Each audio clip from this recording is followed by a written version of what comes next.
Adakah persentuhan suami isteri membatalkan wuduk? Yang batal wuduk sentuh bini ialah kulit dengan kulit, tidak berlapik. Lain daripada kulit tidak batal.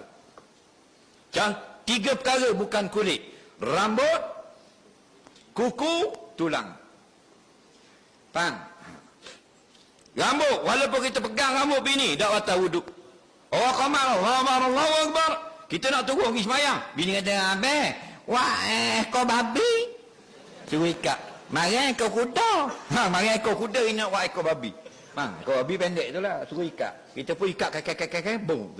Tak payah habis semayang. Tak batal kerana pegang rambut. Faham tak lagi? Okey. Bini tersentuh janggut suami, tak batal kerana dikira rambut. Yang kedua, kuku. Faham? Bini duduk dapur, kita nak masuk, pak, sentuh. Kuku bang, tak batal. Yang tiga tak batal, tulang. Kita nak pergi semayang, terpegang tulang bini kita, tak batal.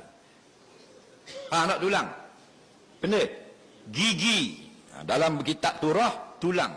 Tulang tu bukan tulang tunggu tahu laki bini kita mati, tak. Gigi. Gigi dia, bini dia jenis tutup habis dah mulut, gigi lepak luar lagi belaka. Faham lagi? Orang sini panggil benda. Tutup habis dah, duduk luar lagi mama. Gigi jongang. Sentuh gigi bini, lakuk sentuh. Tidak batal. Yang batal sentuh kulit.